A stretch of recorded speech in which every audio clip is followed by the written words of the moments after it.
Upacara pembukaan Pekan Olahraga Nasional ke-19 di Jawa Barat berlangsung meriah, melibatkan teknologi video mapping dan perpaduan berbagai efek pencahayaan. Kemeriahan upacara pembukaan PON disajikan dalam 5 segmen, mengedepankan sajian hiburan, edukatif, dan mengajak partisipasi aktif dari para penonton.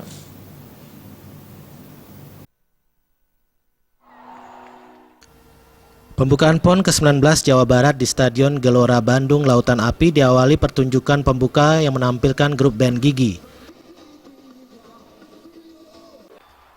Nyala kembang api menjadi prosesi awal pesta pembukaan PON sebagai simbol ekspresi semangat, kebahagiaan, dan kehangatan.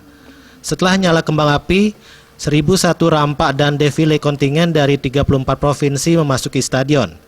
Kontingen Bali yang berkekuatan 362 atlet terdiri dari 225 atlet putra ditambah 137 atlet putri berada di urutan kedua peserta defile di belakang kontingen Provinsi Nanggro Aceh Darussalam.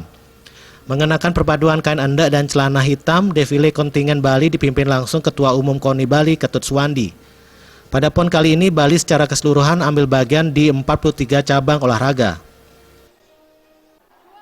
Atraksi kesenian kolosal kemudian memanjakan penonton, diawali sajian bertema Sampurasun dengan mengedepankan sisi modern yang digambarkan melalui berbagai sajian koreografi bernuansa olahraga dan didukung musik fusion jazz dan pop progresif.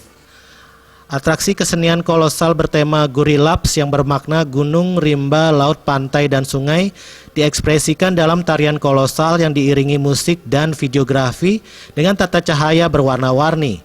Pertunjukan tersebut seakan menggambarkan ungkapan penghayatan di masa lalu dan masa kini, ditandai dengan tarian ritus syukur yang bersumber dari tari ritual penghormatan alam, yakni ronggeng gunung, ngidepkeun pare, sedekah bumi, dan nandran laut yang secara apik dibawakan sekitar 3.000 penari.